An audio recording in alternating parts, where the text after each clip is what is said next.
తాలూకా అదే కరెక్టే సీన్ అనుకుంటాను చేయుతా పెన్షన్ వస్తుంది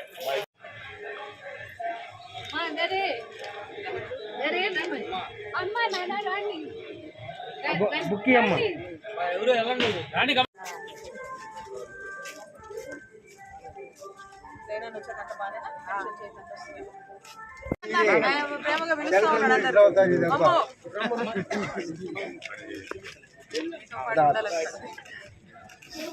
పెన్షన్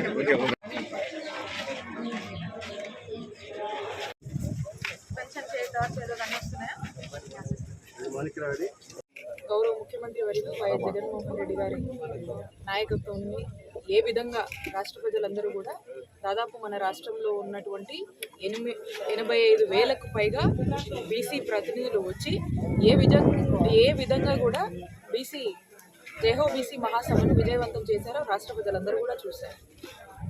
మరి ఇలాంటి ఒక గొప్ప సభని అలాగే ముఖ్యమంత్రి అయిన నాటి నుంచి కూడా చూసుకున్నట్టయితే ఆనాడు ఏలూరులో ఎలక్షన్స్ ముందు బీసీ డిక్లరేషన్లో భాగంగా ఏదైతే బీసీలు అంటే బ్యాక్వర్డ్ క్లాసెస్ కాదు బ్యాక్ బోన్ క్లాసెస్ అని ఆనాడు ఏదైతే ఏలూరులో పిలుపునిచ్చారో మరి దాని తగ్గట్టుగానే ముఖ్యమంత్రి అయిన నాటి నుంచి కూడా చూసుకుంటే బీసీలకు ఏ విధమైనటువంటి అవకాశాలు ఇచ్చారు, ఎంత ప్రాధాన్యత ఇచ్చారు, ఎన్ని సంక్షేమ పథకాలు ఇస్తున్నారనేది స్పష్టంగా జైహో బీసీ మహాసభలో చెప్పడం జరిగింది.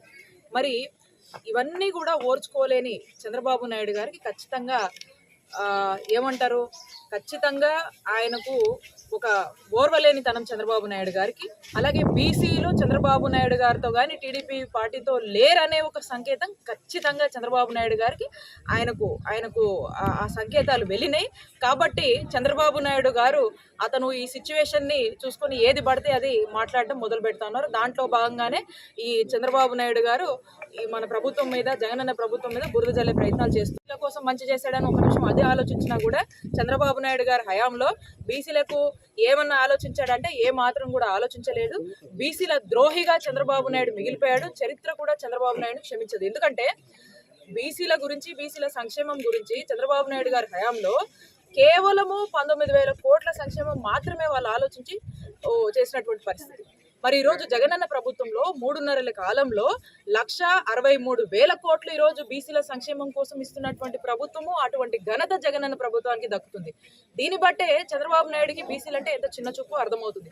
అదే కాకుండా ఏ విధంగా బీసీలను అవమానించాడు, ఏ విధంగా బీసీలను హేళన చేశాడు, ఏ విధంగా అబాస్పాలు చేశాడు అనేది రాష్ట్ర ప్రజలందరూ కూడా చూశారు. కాబట్టి చంద్రబాబు నాయుడు గారి మాటల్ని చంద్రబాబు నాయుడు గారి వ్యాఖ్యల్ని ఎవడు కూడా నమ్మే పరిస్థితిలో లేరు ఈ రాష్ట్రంలో.